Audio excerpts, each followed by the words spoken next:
ہر بندہ نبی کی محبت میں مسلمان نہیں ہوا. سارے مولا مل کے ہائے دری.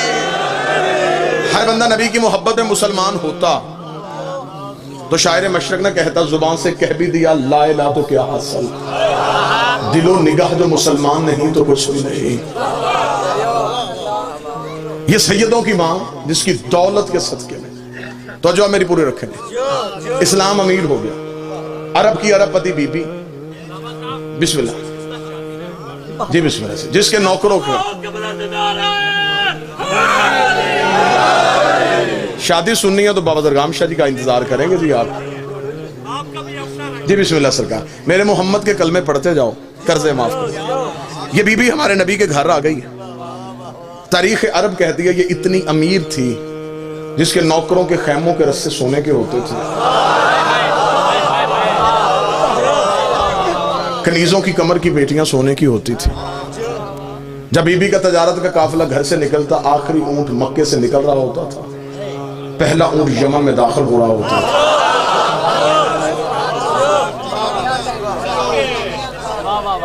یہ ہمارے نبی کی وہ بیوی ہے جس نے اسلام سے لیا نہیں، اسلام کو دیا ہے. شادیاں 9 11 یا 13 مانو میں طالب علم ہونے کی حیثیت سے ممبر پہ ثابت کر سکتا ہوں نبی کی ہر بیوی کا بیت المال سے وظیفہ مقرر تھا سوائے سیدوں کی ماں کے. اور یہی وجہ ہے میری جسارت ہے کہ میں اتنے بہترین علماء کرام کے سامنے یہ لفظ کہہ رہا ہوں. جناب سیدہ نے جب دربار خلافت میں خطبہ دیا تھا تو خطبہ میں ایک لفظ بی بی نے کہا تھا. جب میں نے بی بی کا مقدمہ پڑھا تو مجھے اس لفظ پہ اپنی جان سے زیادہ پیار آیا. شہزادی نے دربار میں کھڑے ہو کے کہا چل چھوڑ تو وراثت، چل چھوڑ تو میرے بابے کا حق، میں بطول تجھے کہہ رہی ہوں میری ماں کا قرضہ مجھے واپس کر. جو بندہ بول سکتا وہ بولے، جو حق سیدہ سننے کے لیے آج تک اسلام بسم اللہ سے میری ماں کا قرض مجھے واپس کر. فتح کی صورت میں آج تک مسلمان مقروض ہے سیدوں کا. خمس دینا تمہارا سید پہ احسان نہیں. آج تک جو بھی زمین دانا دے رہی ہے یہ سیدوں کا صدقہ ہے. سادات کا قرض ہے جو ہم کھا رہے ہیں. یہ بی بی نبی کے گھر آ گئی. اس شہزادی کی کہانی یہ ہے، تاریخ یہ کہتی ہے کہ جب بی بی کا تجارت کا قافلہ گھر سے نکلتا نا جی، کیونکہ بہت وسیع تجارت تھی، اور جناب خدیجہ کے والد خویلد یہ بھی عرب کے عمراء میں سے تھے، بہت امیر تھے. عربوں میں شعر و شاعری ہوتی تھی، یہ لڑائی بھی اشعار کی صورت میں کرتے تھے. علی رضا بھائی جب یہ بی بی ہمارے نبی کے گھر آ گئی ہے تو قریش کی عورتیں بی بی کے گھر آئیں اور انہوں نے آ کے عربی میں ایک شعر پڑھا اور شعر میں تانا دیا بی بی کو. انہوں نے کہا خدیجہ باپ تیرا خویلد اتنا امیر تھا کہ اس کے سر کا شملہ عرش کو چھوتا تھا اور تو یتیم عبداللہ کے گھر کنیز بن کے آ گئی ہے. بی بی کو تانا دیا کہ باپ تیرا اتنا امیر تھا کہ اس کے سر کا شملہ عرش کو چھوتا تھا اور تو یتیم عبداللہ کے گھر کنیز بن کے آئی ہے. بی بی نے باپ کا رتبہ بھی کم نہیں ہونے دیا اور شوہر کی عزت بھی بتا دی. بی بی نے کہا باپ میرا اتنا امیر تھا کہ اس کے سر کا شملہ عرش کو چھوتا تھا، جس کی نکرانی بن کے آئی ہو اس کے جوتے عرش کو چھوتے، اس کی نعلین عرش کو چھوتے. یہ بی بی ہماری نبی. جب بی بی کا تجارت کا قافلہ گھر سے نکلتا تو عرب کے چور، اچکے، لٹیرے، ڈاکو، ڈکیت رستے میں کھڑے ہو کے بی بی کے تجارت کے سامان میں سے مال چوری کر لیتے. یہ عربوں کی تہذیب تھی، عرب کا کلچر تھا. رات کے چور دن کے چودھری ہوتے تھے.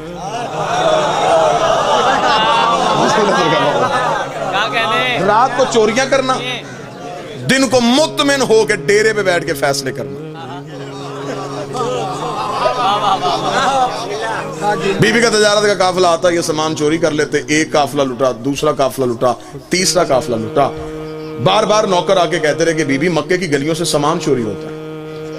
چوتھے دن بابا مشتاق جی شریعت کی ملکہ نے حیا کا برقع سر پہ لیا. بابا عمران شاہ جی اپنے گھر سے نکلی، خرامہ خرامہ چلتی رک گئی آگے ابو طالب کے ڈیرے کے دروازے پہ. زنگ کا گرد و نواح میرے سامنے ہے. عرب میں جب کسی کا چولہا بھی نہیں جلتا تھا علی کے باپ کا ڈیرا اس وقت بھی چلتا تھا. عرب کے فیصلے سیدوں کے ڈیرے پہ ہوتے تھے. ڈیرے دار یہ خاندان تھا. مہمان ان کے دروازے سے بھوکا نہیں جاتا تھا. حاجیوں کو یہ کھانا کھلاتے تھے. حج کے دنوں میں سب سے بڑی سبیل انہی کے گھر میں لگتی تھی. سارا عرب جانتا تھا کہ آدھی رات کو بھی ان کے دروازے پہ دستک دو, کھانا بھی مل سکتا ہے, بستر بھی مل سکتا ہے.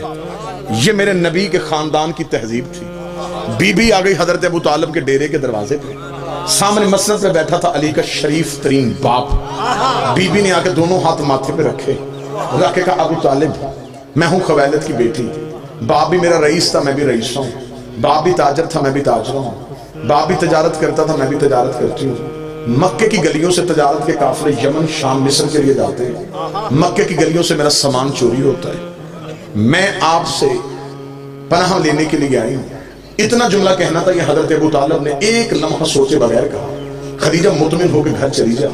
آج کے بعد تیرا سامان کوئی نہیں لوٹے گا, آج کے بعد تیرے قافلے کو کوئی نہیں دیکھے گا. میں نے لمحہ دیر نہیں کی, میں فوراً آپ کو نتیجے میں لے کے آنا چاہتا ہوں. آج کے بعد تیرے قافلے کو کوئی نہیں دیکھے گا. بی بی خدیجہ مطمئن ہو کے پیچھے ہٹنے لگی. بی بی خدیجہ کا نوکر آگے بڑھا. اس کا بی بی اس نے کہہ دیا ہے جا تو بھی رہی ہے, اس سے پوچھ تو صحیح, طریقہ تو پوچھ. یہ کرے گا کیا؟ محافظ بھیجے گا, رستہ تبدیل کروائے گا, رستے میں بندے کھڑے کرے گا, یہ کرے گا کیا؟ بی بی خدیجہ نے نوکر کے منہ پہ ہاتھ رکھا, شرم کر, بڑے بڑے گھروں میں چھوٹی چھوٹی باتیں نہیں کیا کرتے, بڑے بڑے گھروں میں چھوٹے چھوٹے سوال نہیں کیا کرتے. اس کا بی بی تو اتنی مطمئن ہو کے کیوں جا رہی ہے؟ بی بی نے کہا تجھے نہیں پتا, یہ جو کہہ دیتے ہیں وہ ہو جاتا. اس گھر کے بچے بھی جھوٹ نہیں بولتے, اس گھر کے بچے بھی جھوٹ نہیں بولتے. اور اس گھر کا بڑا کہہ رہا کوئی نہیں لوٹے گا, تو پھر کوئی بھی نہیں لوٹے گا. میں جی سادات سے دعا لینے کے لیے اگلا جملہ کہوں. بی بی خدیجہ مطمئن ہو کے گھر چلی گئی. حضرت ابو طالب نے اپنے نوکروں کو کہا ان سارے چودھریوں کو آج شام میرے ڈیرے پہ بلاؤ. سارے اکٹھے ہو گئے ابو طالب کے ڈیرے پہ آ گئے. سردار عرب رئیس مکہ علی اور محمد کے مشترکہ باپ اٹھ کے کھڑے ہوئے. ایک خطبہ دیا جسے خطبۃ القریش کہا جاتا ہے, قریش والوں کو دیا ہوا خطبہ. حضرت ابو طالب نے سب کو اپنے ڈیرے پہ بلایا. ڈیرے دار بندے کا اصول ہوتا ہے, یہ چور کو بھی ڈیرے پہ بلا کے سیدھا چور نہیں کہتا, نشانیاں ایسی بتاتا ہے. وہ خود شرمندہ ہو کے کہہ دیتا جی غلطی مجھے سے ہوئی ہے. جس نے زمانے کو تہذیب سکھائی تھی اس حضرت ابو طالب نے اپنے ڈیرے پہ سب کو بلایا. بلا کے حضرت ابو طالب نے کہا دیکھو قریش والو, آج خویلد کی بیٹی خدیجہ میرے گھر آئی تھی.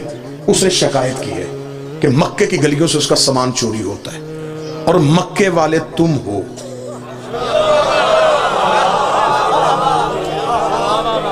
لہٰذا میں یہ نہیں کہوں گا کہ کون چوری کرتا ہے, میں صرف تمہیں یہ سمجھانا چاہتا ہوں آئندہ سے قافلہ نہ لوٹنا.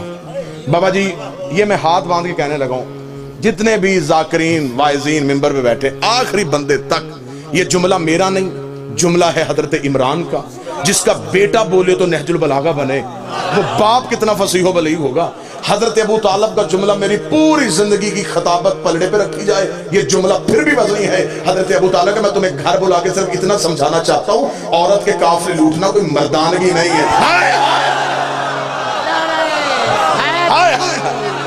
عورت کے قافلے لوٹنا کوئی مردانگی نہیں, یہ کوئی طریقہ ہے؟ وہ پردہ دار مستور ہے, تم اس کا سامان چوری کرو. بسم اللہ سرکار. اتنا جملہ کہہ رہا تھا, یا ایک بندہ اٹھ کے کھڑا ہو گیا. اس نے کہا ابو طالب تیرے مشورے کا شکریہ, لیکن پہلے یہ بتا کہ ہم کریں تو کریں کیا؟ عرب میں کاروبار کیا ہے؟ پتھر بیچیں سوائے پہاڑوں کے یہاں پہ ہے کیا مکے میں؟ نہ صنعت نہ زراعت. چھوٹے چھوٹے ہمارے قبیلے ہیں, اتنے دور دور کے ملک ہیں تجارت کے لیے. اگر وہاں تک تجارت کے لیے جائیں تو جتنا رستے میں خرچہ ہے اسی میں تو ہمارا مال چلا جائے گا. اب میری قوم کے نوجوان سر اٹھانا. حضرت ابو طالب نے کہا تم نے مجھے پہلے کیوں نہیں بتایا کہ تمہارے پاس کرنے کے لیے کاروبار کوئی نہیں؟ علم معاشیات کا, علم اقتصادیات کا, علم اکاؤنٹس کا سب سے کہ جس کی نماز قبول ہو گئی اس کا ہر عمل قبول ہو جائے گا.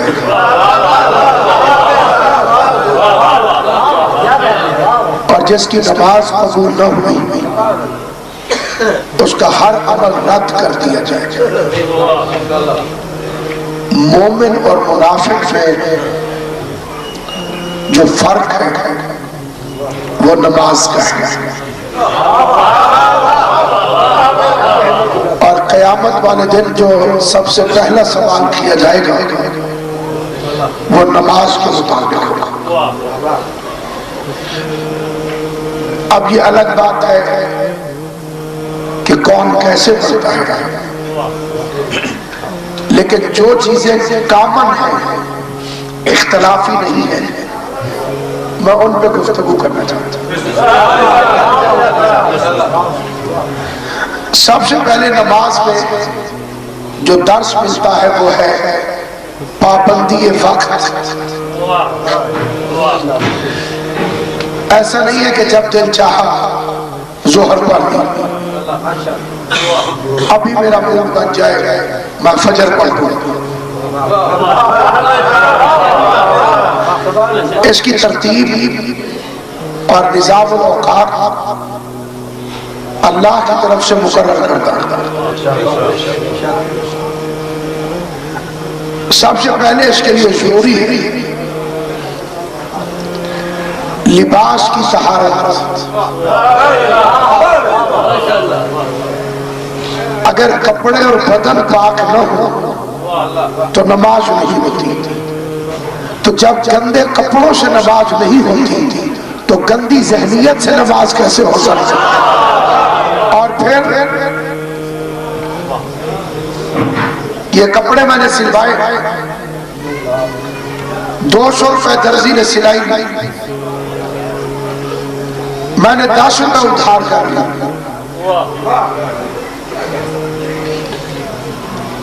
جب تک درزی راضی نہیں ہوگا اس میں بھی نماز نہیں ہوگی.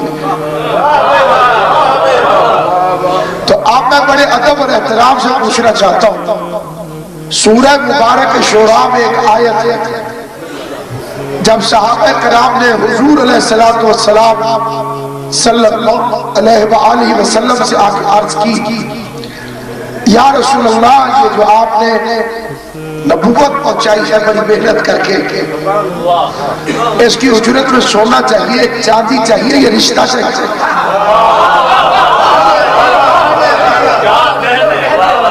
نبوت کو سونے اور چاندی میں تولنے کے لیے پبلک آئی ہوئی تھی، لیکن حضور علیہ السلام چپ رہے کیونکہ اس کی مرضی کے بغیر بولنا نہ تھا. جا کے دیکھیے گا 22ویں پارے میں قرآن مجید کی آیت آ گئی، قُلْ لَا أَسْأَلُكُمْ عَلَيْهِ أَجْرًا إِلَّا الْمَوَدَّةَ فِي الْقُرْبَى. یہ جو میں نے رسالت کی پہنچانے میں تمہارے پاس محنت کی ہے، جو میں نے پتھر کھائے ہیں، جو میں شاہراہوں پہ چلا ہوں، جو وطن سے بے وطن ہوا، جو گھر سے بے گھر ہوا، جو میں امین و صادق کہلوانے والا تمہارے پتھروں کا شکار بنا، اور میں نے 80 جنگیں لڑ کر تمہیں نماز، روزہ، دین، شریعت سب کو سکھایا ہے. اس کی اجرت یہ ہے کہ میرے اہل بیت سے مودت کرو، محبت نہیں. اب دیکھیے کیونکہ یہ قرآن مجید کی آیت، حدیث کے اوپر بندہ بول سکتا ہے، پتہ نہیں حضور نے فرمایا کہ نہیں، لیکن قرآن مجید میں جو آیت موجود ہو مجھے نہیں معلوم مولوی شبینوں میں پڑھتے کیا رہتے ہیں.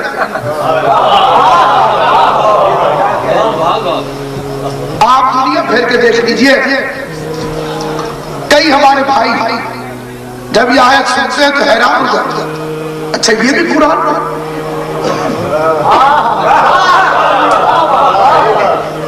کیونکہ مولوی نے قرآن چھڑوا کر ہیر رانجھے کے قصوں میں لگا، اللہ کی کتاب سے ہٹا کر کچی پکی روٹی میں لگا. میرے اپنوں سے اہل بیت سے، آپ کو میرے اہل بیت سے مودت،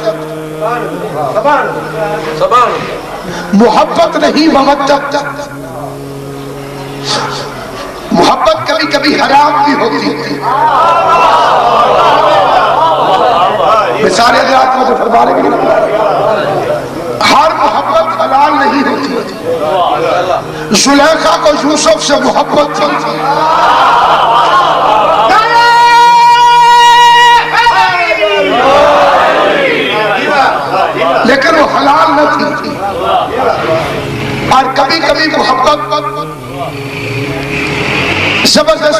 جاتی ہے اور کبھی کبھی محبت میں منافقت بھی ہوتی ہے، اظہار ہوتا ہے اقرار نہیں ہوتا، توجہ ہے یہ نہیں آپ کو؟ مشغلے کے طور پر، شاغل کے طور پر بیکار لوگوں کا شعبہ بن گیا ہے محبت، اس سے بھی کہہ دیا، اس سے یہ کیا چیز ہے، یعنی اندر دل میں تو نہیں ہے مجھے آپ سے بڑی محبت ہے، لیکن دل کے اندر ناراضگی بھی ہے، دل کے اندر منافقت بھی ہے۔ تو اب اگر کسی کا قرضہ دینا ہو، کسی کے 10 روپے دینے ہو، وہ لینے آ جائے، یہ ایک سوال اٹھتا ہے ہمارے ہاں کہ جی نماز کا وقت ہو جائے تو مجلس تو ختم کر دینی چاہیے، غلط ہے۔ کوئی ذاتی طور پہ کرتا ہے تو اپنے فعل کا خود ذمہ دار ہے۔ یہ جو فوراً کہتے ہیں نماز نماز، نماز کہیں نہیں جاتی، ہمارے وہ والے ٹائم نہیں ہے کہ آیا اور گیا۔ یہ جن بیچاروں کو دورہ پڑ جاتا ہے، انہوں نے بھائیوں کی نماز والے ٹائم سیکھے ہوئے، انہیں مذہب اہل بیت کے نماز کے ٹائم کا اندازہ نہیں ہے کہ کب سے کب تک پڑھی جا سکتی ہے، تو جو ہے کہ نہیں۔ اور الحمدللہ یہ نظام الاوقات، یہ نماز کے وقت ہم نے اپنی طرف سے نہیں، قرآن کی آیتوں سے ثابت کیے ہوئے ہیں، اور ہے کہ نہیں۔ آیت اللہ موسیٰ حکیم سے پوچھا گیا مجلس ہو رہی ہو، نماز کا وقت آ جائے کیا کرنا چاہیے؟ فرمایا مجلس جاری رکھو، کیونکہ ان مجلسوں کی وجہ سے نماز باقی ہے۔ جہاں مجلس ہو وہاں نماز ہوتی ہے، لیکن ضروری نہیں کہ جہاں نماز ہو وہاں مجلس بھی ہو۔ توجہ فرما رہے ہیں؟ بڑی سادہ گفتگو اس لیے کرنا چاہتا ہوں تاکہ مجھے وہ چہرے نظر آ رہے ہیں جو کبھی کبھی رسول کے بیٹے کا ذکر سنتے ہیں، تاکہ یہ بات تو ان کے ذہنوں تک پہنچے اور شاید کہ تیرے دل میں اتر جائے میری بات۔ یہ کفر نہیں ہے، کفر ہوتا تو حجروں میں چھپایا جاتا، لاؤڈ اسپیکر پر اس لیے بیان کرتے ہیں تاکہ تم سنو، سوچو اور سمجھو کہ یہ اللہ کا قرآن ہے، یہ معصوم کا فرمان ہے۔ اس لیے 10 روپے دینے تھے میں نے کسی بندے کے، وہ آ گیا، اسے آتا دیکھ کر میں کھڑا ہوا، اللہ اکبر، نماز قبول نہیں ہوگی کیونکہ جس کا قرضہ دینا تھا اسے راضی نہیں کیا۔ اہل بیت کی محبت قرآن کے مطابق قرضہ ہے کہ نہیں؟ تو جب 10 روپے کے قرضے کے پیچھے نماز قبول نہیں کرتا، وہ محبت اہل بیت والے قرضے کو ادا کیے بغیر نماز کیسے ہو؟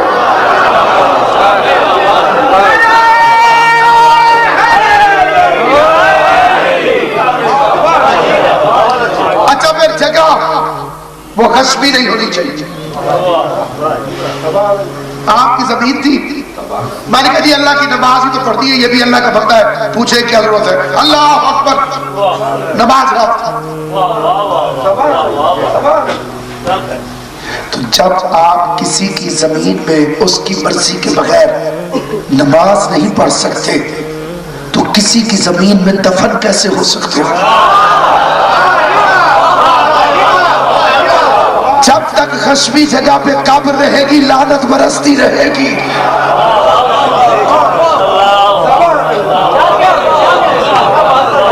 اور جب فارس آئے گا تو قبروں سے نکال کے کھڑا کر دے گا۔ صاحبان معرفت کے لیے اشارہ، جگہ پاک۔ اس کے بعد ہمارے حکمران امریکہ کے پریشر میں نہ رہے تو بیچارے کیا کریں؟ یہ کبھی کبھی امریکہ کی خوشامد کریں۔ ہم انتہا پسند مسلمان نہیں، اسلام انتہا پسندی کا مذہب ہے۔ محبتوں میں بھلا اعتدال کیا کرنا، محبتیں تو فقط انتہائیں مانگتی ہیں، جب تک ایکسٹریم لیول پہ نہیں جاؤ تو اس وقت تک تمہاری حقیقی محبت کا ثبوت کیا ہے؟ اور فرمانے کے نہیں، وضو کرنے کے لیے 3 چلو پانی کی ضرورت ہوتی ہے۔ اسلام اتنا انتہا پسند ہے کہ اگر دور دراز تک کہیں پانی نہ ہو اور ایک صاحب کے پاس پانی ہو اور مرشد جی وہ کہ 5000 روپے کے 3 چلو دوں گا، اتنا انتہا پسند ہے اسلام، کہتا ہے 5000 ہے، پرچیزنگ پاور ہے، قوت خرید ہے، پیسے دو پانی خریدو۔ اور فرمایا آپ نے اس سے زیادہ انتہا پسندی کیا ہوگی؟ لیکن دوسرا رخ بھی دیکھو، 5000 کا پانی خریدا، ابھی وضو نہیں کیا تھا کہ دیکھا کتا پیاس سے مر رہا ہے، اب اس پانی سے وضو حرام، پانی کتے کو پلا دو، خود تیمم کر کے نماز پڑھو۔ وضو کیا ہے؟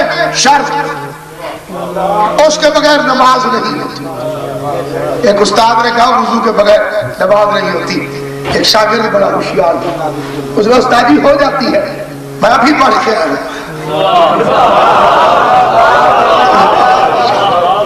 یہ تو ملک امیر مختار صاحب بالکل ایسے ہیں جیسے خطیب تقریر کرنے کے لیے آیا تو رات ہو گئی تھی، ٹائم گزر گیا تھا، آج مثال میں کہا سارا مجمع اٹھ کے جانے لگے، اس گلے بھی میں تو مارا گیا، میں نے تقریر کرنی تھی، بندے تو گئے، اور حضرات تقریر مت سنیے، 1 منٹ دیکھیے، ضروری بات، سارا مجمع رک گیا، کہنے لگا آج میں ثابت کروں گا کہ بکرا حرام ہے۔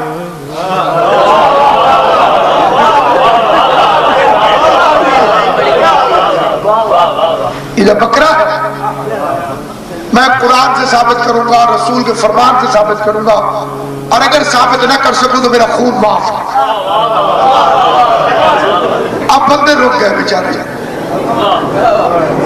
کہ لگی اتنا دعویٰ کر رہے ہیں، سوڑ کو بھی کیا، سارے واپس آ گئے۔ مولوی صاحب نے تقریر شروع کی، گھنٹہ تقریر کر چکے، پھر دعا منگوانے لگے، انہوں نے کہا جی وہ مسئلہ بکرے، ہاں ہاں ہاں ہاں، قرآن کی قسم، رسول کی قسم، اگر بکرے میں تکبیر نہ پڑھی گئی ہو تو حرام ہے۔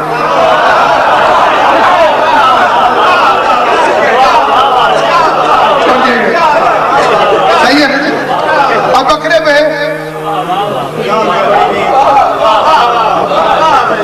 تکبیر نہ پڑھی جائے، کیوں جی؟ گوشت کا وزن گھٹ جاتا ہے، مرچ مسالے کے ذائقے میں تبدیلی آ جاتی ہے، بولو گوشت ہے گوشت، بس تکبیر نہیں پڑھی، تکبیر کی شرط۔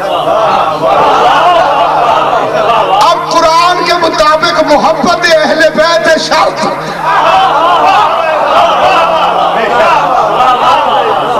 اگر اہل بیت سے محبت نہیں کرو گے، نہ نماز قبول، نہ روزہ قبول، نہ حج قبول۔ کئی بندے چپ ہو گئے ہو تو میں تمہیں اہل سنت پیر کا فکرہ سنا دوں۔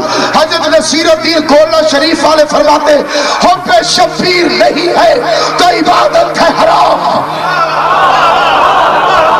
سلامت رہو، آباد شاد رہو۔ حب شبیر نہیں ہے تو عبادت ہے حرام، نہ نمازیں، نہ وظیفے، نہ سجود اور قیام، روزہ و حج و تسابیح و زکات و احرام نہیں منظور سے اللہ کو بے حب امام۔ آگے فرماتے خواہ میری یہ فراست ہے کہ نادانی ہے، حب اولاد علی شرط مسلمانی۔ اچھا یہ پاک جب بندہ ہوتا ہے تو اب ذرا سا دیکھیے، میں گزر رہا تھا چھینٹے کے لیے، وضو کیا ہوا، ہاتھ دھو لو پاک، کیوں بیٹھے بیٹھے ذرا سی اونگ آ گئی، وضو ختم، پتہ چلا وضو بدن ہی کی نہیں روح کی بھی پاکیزگی کا نام۔ ملک صاحب نے پٹکا دیکھیے، اب میں وضو کرنے آیا، اتنا ایریا تھا میرے پاس اس کپڑے کا، اتنا دھونا تھا، میں اسے یوں دھونے لگا،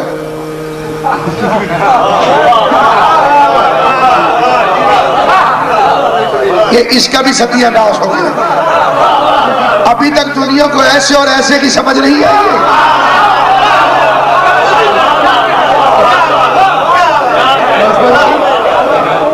اب میں کھڑا ہو گیا نماز پڑھنے کے لیے، اب شیخ نے قبلہ کا تعین، ایک نماز سمجھی نہیں ہوتی، 70 باتوں کا خیال رکھنا پڑتا، 4 سمتیں اللہ نے بنائی ہیں، پڑھ دی ہے نماز، میں ادھر منہ کر کے کھڑا ہو گیا، فجر ادھر، ظہر ادھر، عصر ادھر، کسی نے پکڑ کے سمجھایا تو میں نے کہا کوئی فرق نہیں ان چاروں میں۔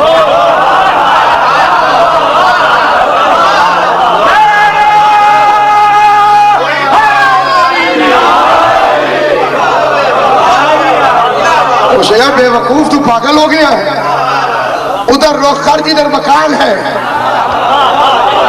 تو جب 4 میں سے ادھر رخ کیا جدھر مکان ہے تو دنیا میں بھی ادھر رخ کرنا جہاں مولود کعبہ ہے۔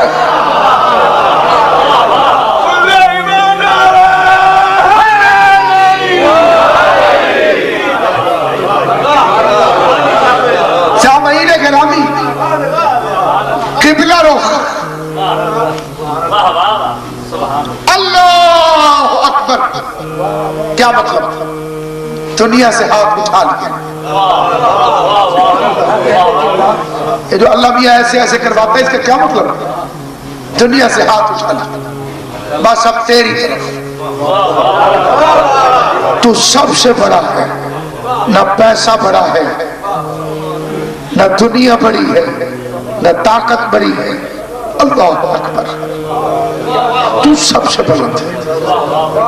بسم اللہ الرحمن الرحیم، شروع اللہ کے نام سے، اللہ کے نام سے، جنہیں پتا ہے انہیں پتا ہے، جنہیں نہیں پتا وہ پتا کر لیں، علی اسم الہی ہے، اللہ کے نام سے جو رحمان بھی ہے،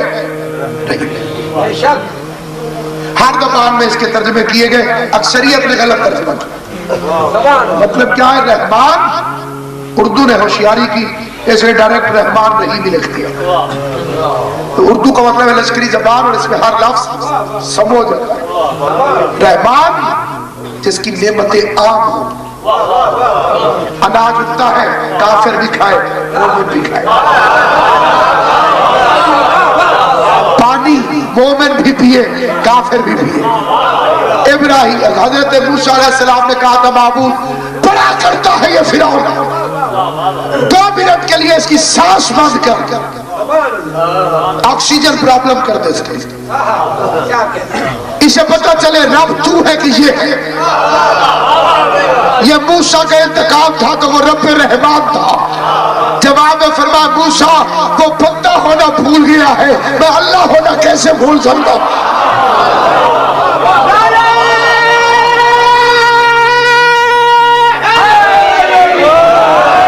اس لیے میرے مولا علی نے فرمایا جب اس کی نعمت جو ہے یہ نہیں اب، ایک بندے نے چوری کی، چوری کرنے کے بعد پکڑا گیا، پکڑے جانے کے بعد مولا علی کی کچہری میں پیش ہوا، کہہ رہے ہیں مولا معاف کر دیجئے، پہلی دفعہ غلطی ہوئی، سوری فار دی مسٹیک،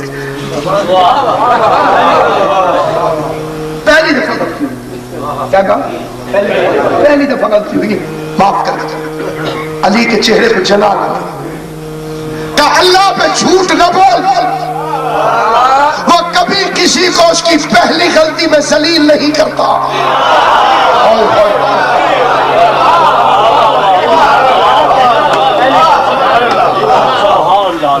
مہلت دیتا ہے، موقع دیتا ہے، حیا کر، شرم کر، توبہ کر۔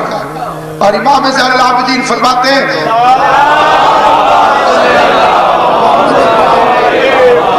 وہ ایسا حلیم ہے کہ جب کوئی گناہگار، بیٹے چنگم مجلس میں نہیں کھاتے، یہ گھر سے سیکھ کیا ہے، نکالو کچھ، باپ کا جنازہ پڑھو تو چنگم نہیں کھائی جاتی۔ سامعین گرامی قدر، امام نے فرمایا ایسا اللہ تمہاری زندگی کرے کبھی زندگی میں جو باقی بچے بھی بیٹھے ہیں اس میں اور دنیا کی یہ محفل نہیں ہے دربار ہے امام حسین علیہ السلام دو دعائیں مانگنا واجب ہے نہیں مانگو گے تو نماز قبول نہیں ہوگی پہلی دعا کا نام ہے اللہم صلی علی محمد وآل یہ واجب ہے اور دعا ہے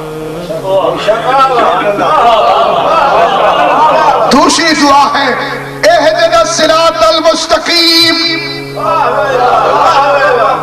اس کے دو ترجمے ایک شیعوں کا علیحدہ ترجمہ باقی حضرات کا علیحدہ باقی بھائیوں کا ترجمہ ہے سیدھا رستہ دکھا مذہب اہل بیت کا ترجمہ ہے سیدھے رستے پہ قائم رکھ